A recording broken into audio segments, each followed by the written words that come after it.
You will hear a conversation between two flatmates, Craig and Don, who are looking for a third person to share their flat. First, you have some time to look at questions 1 to 5. In the exam, you would have 25 seconds to look at the questions. Pause the recording for 25 seconds.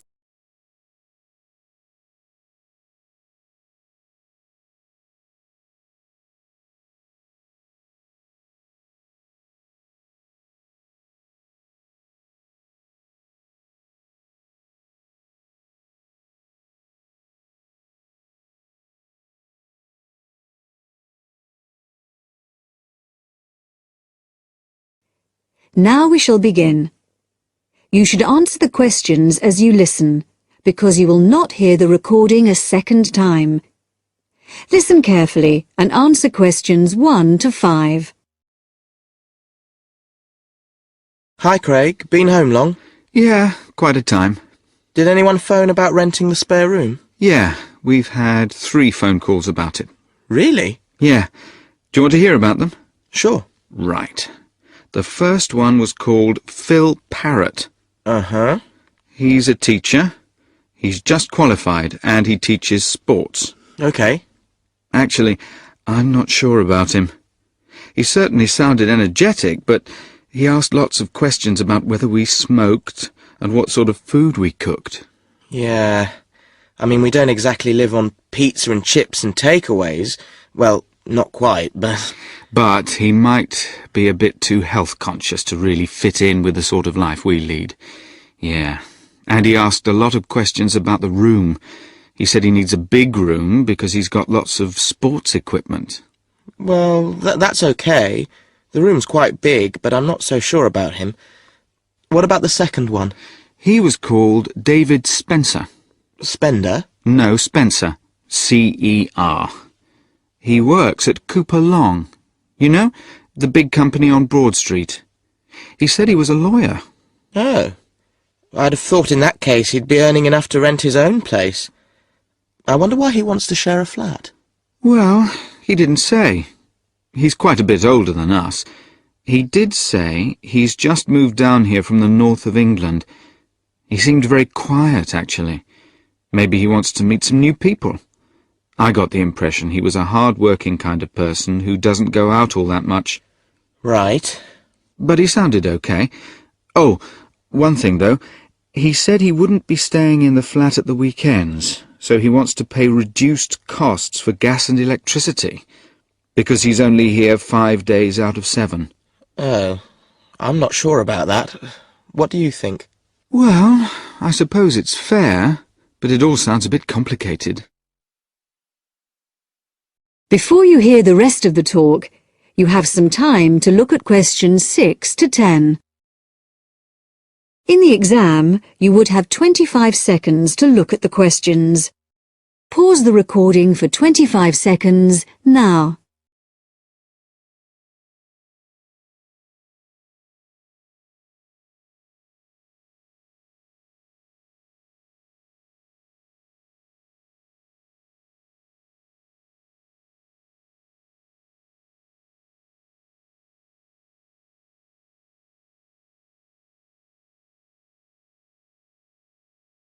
Now listen and answer questions 6 to 10. Anyway, there was a third person, Leo Norris. Yes? He's an engineer. Oh, yeah? And he's about our age. Right. What did he sound like? Well, actually, he was really funny. I couldn't stop laughing when I was talking to him. He said he was very lazy and never got up until noon at weekends, and I said that wouldn't be a problem here. No, certainly not. But actually, I suspect he was joking when he said he was lazy. I think he lives life as it comes. He's certainly not competitive or stressed, but he likes cycling and things like that. He sounds like an outdoor type. Anyway, I thought he sounded as if he'd fit in. He wanted to check if there was somewhere safe for his bicycle. That's not a problem. No, he can leave it in the garage with my car. So did you get his contact details? Yes, he left his mobile number. It's 07777 6872433. And does he want to move in straight away? Well, he's paid his rent in his present place up to the 31st of September, but he said that if possible he'd like to move in a bit before then. He said the 28th of September. And he was okay about the rent? Yeah, he said it was fine. Right. So shall we give him a ring and see if he wants to come round and...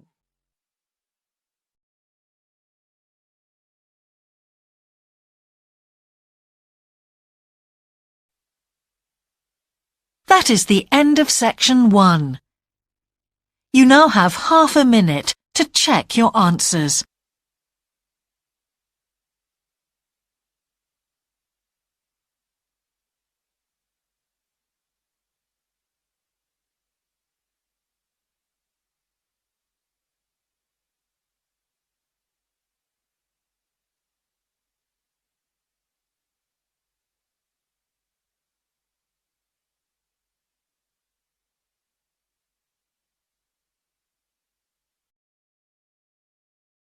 Now turn to Section 2. Section 2. You will hear a member of the Active Outdoor Club talking to a group of interested potential members. First, you have some time to look at questions 11 to 14.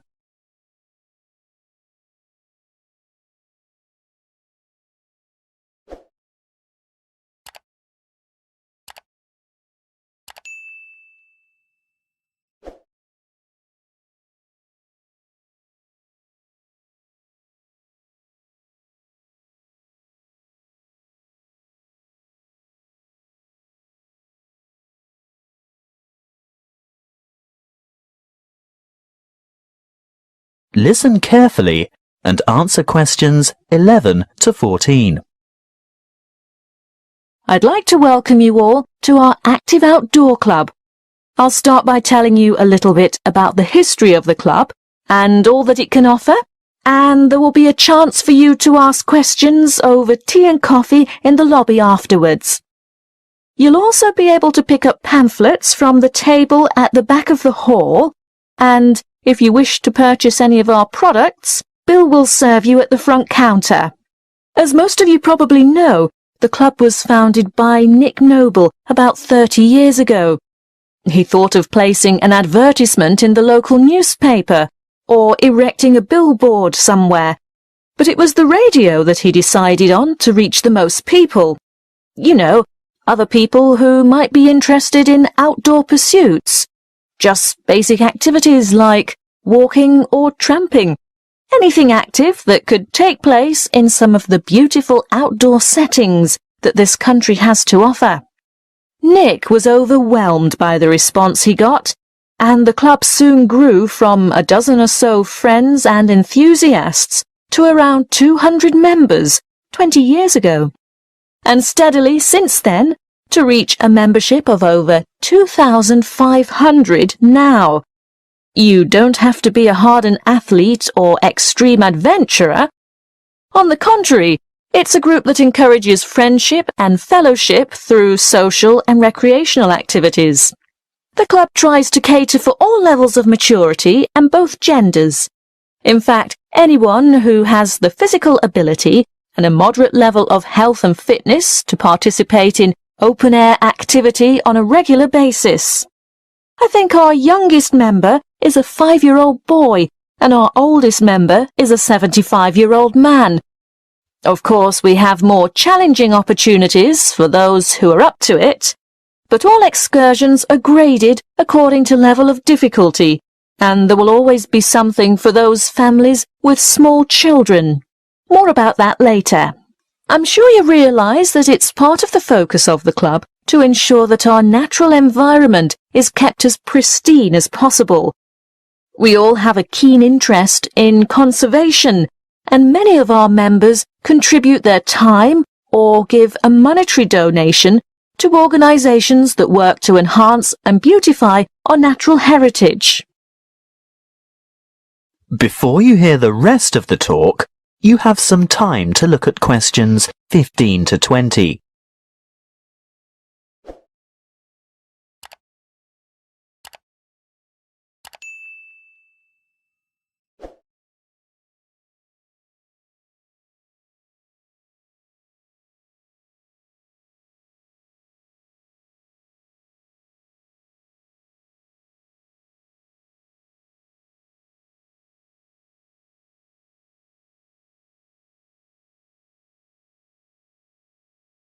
Now listen and answer questions 15 to 20. OK, now going back to the grades of activity, first of all, tramping. This is very popular with singles and couples without children, but is certainly not restricted to those groups. Tramping is arranged for Tuesdays and Saturdays throughout the year. Most tramps are of a duration of 3 to 5 hours, depending on the weather and the terrain, and of course the time of year. You would need to check the newsletter or the website to find out place and time, and if you wish to participate, phone the coordinator who can give you more information. I'll move on now to walking, which is very popular with families, but open to everyone. And walks are arranged for every Thursday and every Sunday over the course of the entire year. Walks last no more than 3 hours, although the Thursday walks might be shorter. And again, you would have to check the newsletter for details of the time and area to meet and get in touch with the walking organiser to confirm your participation. Now, the Wanderers are what you might call a subgroup of the Active Outdoor Club. This group was set up to cater for the less active, more elderly, or families with very young children who still want to enjoy the great outdoors, but without quite so much exertion. Bear in mind that the length of these activities is variable, but we're always home before dark. Any member of the club is welcome to join in their activities on a Sunday, which include visiting some of our more beautiful parks and botanical gardens, beach walks, picnics, and even boat trips to visit some of the small islands off the coast. Often guided tours can be arranged if there is enough interest. If you'd like to see what the Wanderers are up to, check the website and then phone the leader for more information. I'll bet you're all ready for that cup of tea now. But before I finish, I really must mention something that can be a lot of fun. A great opportunity to form new or strengthen existing friendships, and a chance to explore a part of the country that you may never have seen before. These are our mystery weekends. The committee puts a lot of time and effort into the organisation of these weekends away, not only for health and safety reasons, but also to ensure that everything runs smoothly and everyone has a good time.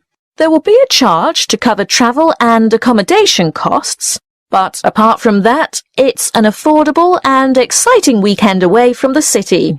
For more information, call the chairman of the committee. You'll find his phone number in the newsletter.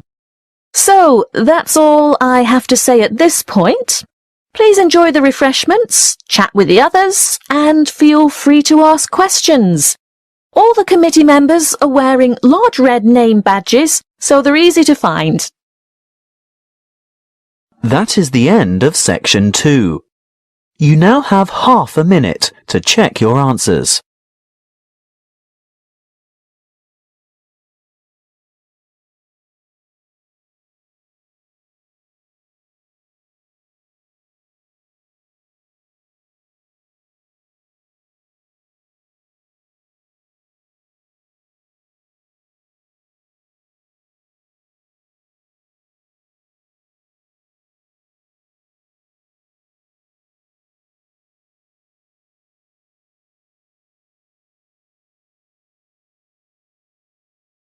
Section 3.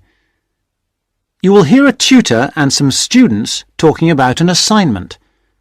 Listen carefully and answer questions 21 to 26.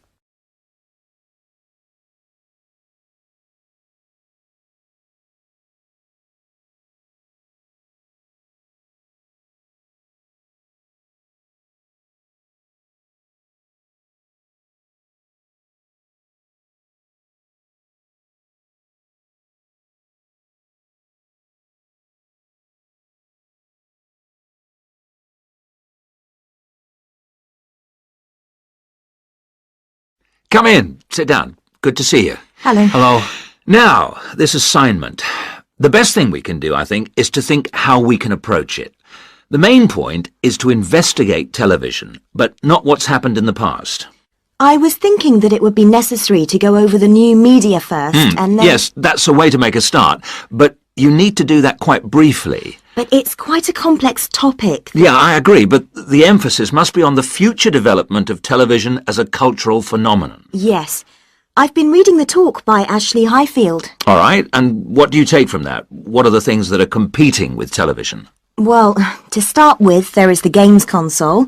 Then there is the personal computer and the internet. Then again, the mobile phone with its capability of games and puzzles. And of course, internet access. Lastly, there is the iPod with the possibility of listening to music wherever you go. Good, you've understood that. Now, which of these presents the greatest competition for television? Well, according to the research, it's video games. Yes, that's true at present, but in the future... I think the phone will present the greatest threat then. And why? Because it's mobile, portable, and it's developing fast. Yeah, I think you're right. You need always to look to the future and try to assess how things will develop, as we said. Good. Now, you need to move on to the new social trends in connection with television. Is one of them the idea that programmes might become shorter and shorter? Ah, yes. The average program might be 10 minutes. Or even less. Just mini-programs, say 4 to 5 minutes long. Now, do you think you can get access to all the materials you need? The problem at the moment is the library. Oh, yes? What's happening there? There's a tremendous amount of noise because of the new extension they are building. It's quite impossible to work there. They are stopping work for a week next week, I believe, and then all the sections will be open. There's a hold-up because some roof tiles have not arrived, so there'll be peace for that week. But then after that, the media studies section will be closed for a week, and all the noise and dirt will start up again. Yes, the sociology section will be open, and there's some good stuff there for you on this topic, and it's further away from the noise. Yes, I don't think the sociology section is affected at all, and neither is the journal section. No. Obviously, they're rotating the closures, and it was sociology's turn to close for a week last term. I think we should make a complaint. Yeah, I think you should. I've had a word with the library staff. They are very sympathetic, but... They are affected by these works just as we are. If I were you, I'd make a complaint directly to the premises committee. They only meet once a year, but in fact I know they're having a meeting next Tuesday. You might like to make contact with them, but don't say that I suggested this. Yes. But the Students' Union might be better since they are independent of the university. That's true, but I can't imagine that people haven't already approached them about this. Let's try the premises committee. Good idea. Why not? Okay. Now, don't forget I need a copy of your dissertations by email and 2 copies in print, that is, on paper. If you give the reprographics office 24 hours notice, they'll make copies for you. And if you give them my details, they'll send those copies directly to me. They won't send copies to you, so you'll need to take your own copy personally from them. Good. Any questions?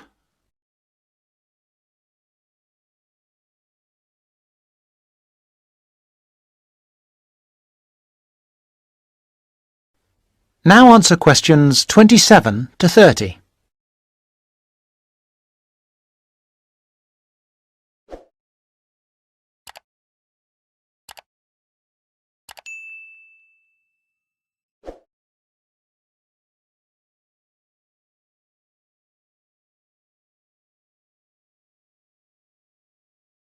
One little thing was just that I wondered whether we should actually talk about that famous website.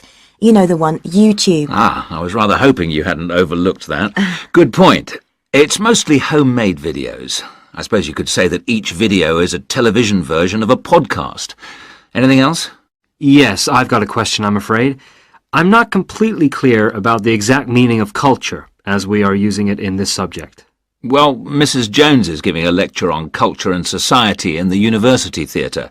It's on Wednesday at 10 a.m, and you can learn all about it there, I'm sure. Can you give us that again, please? Yes, that's Culture and Society. It's in the University Theatre, and let me just check the time. Yes, here it is, 10 a.m. on Wednesday. She'll be giving a very thorough discussion of the issues in defining what culture means. Right. That's good. The thing is, the reading list confused me a bit. One thing that occurred to me was that it might be broken down into subsections for future students. Yes, that's a fair point. I'll bear that in mind. Now, don't forget, you need to do the reading and finish the assignment by the 4th of July. Is that okay? Fine. Thank you very much.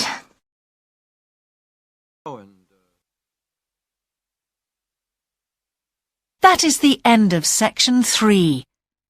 You now have half a minute to check your answers.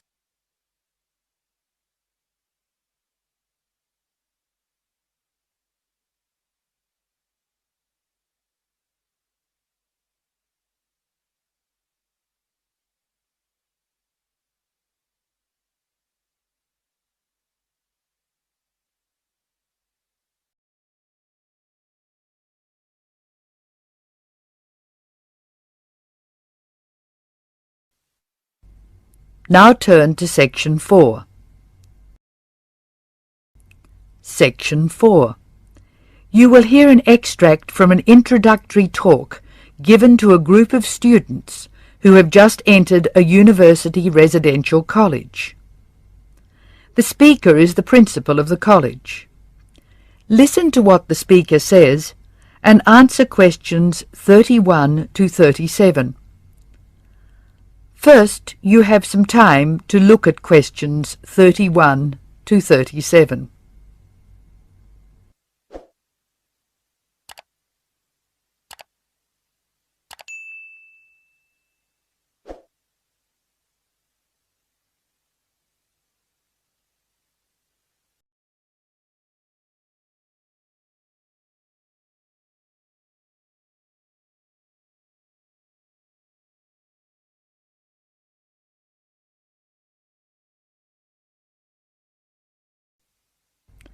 Now listen carefully and answer questions 31 to 37.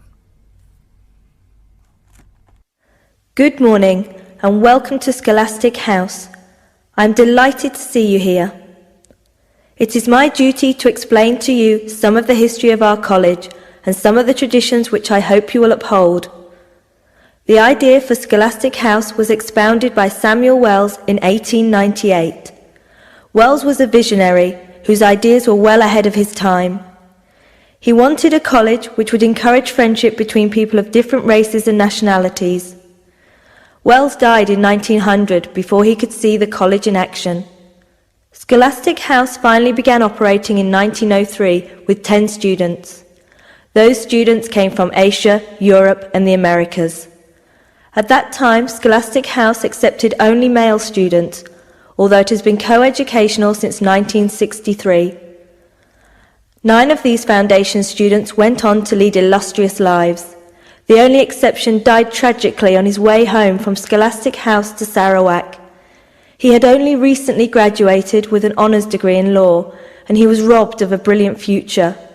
The other 9 students, as I said, led very fulfilling lives. 3 became political leaders, 3 became doctors. Perhaps the most famous graduate became a university teacher and was responsible for the introduction of modern teaching training methods in his country.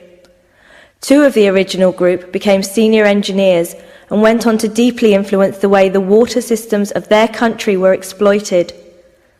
The college ran into hard times during the period of the Great War, 1914 to 1918, when the charter of the college was interpreted to mean that neither students nor staff could take part in the war effort. Many people felt that this indicated a lack of national spirit, and the walls of the college were frequently marked with graffiti. Meantime, outside the college, tens of thousands of young men went away to fight in Europe, never to return. The college was building a reputation for learning and for tolerance of opposing views. Scholastic House debate and discussion nights were open to the public in 1927 and have been available to anyone who wishes to attend ever since. It is a proud tradition of the college that any view may be expressed, provided that it can be defended intellectually. Over the years, topics which were controversial at the time have been discussed and debated. Now look at questions 38 to 40.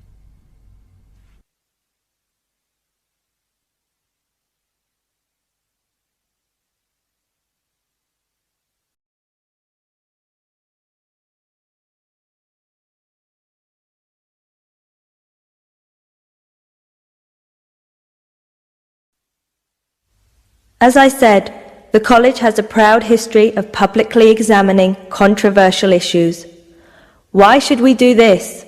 The publicity we receive is often sensational, and there is no joy in encouraging argument for its own sake. In fact, that sort of discussion just increases tension. The only legitimate reason for our behaviour is that it casts light upon the topic in question and informs the debate. And controversial topics are the ones which most need informed attention. As the world forges ahead, we often find our scientists have outstripped our philosophers. We frequently develop scientific marvels without realizing their full implications. Nowhere is this more obvious than in medicine. We are now able to keep people alive far longer than before. But this medical ability must be measured in relation to the quality of those lives. I urge you to spend your time at Scholastic House wisely. You are the heirs of an excellent academic tradition of which we can all be justly proud.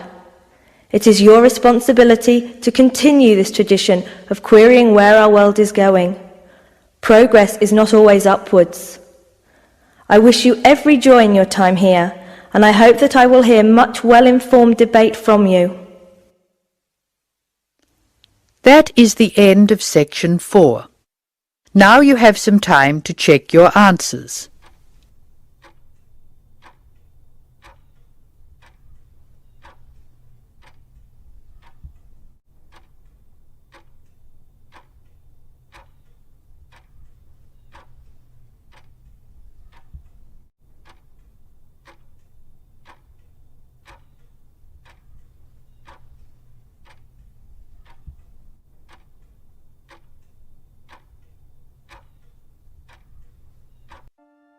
That is the end of the listening test.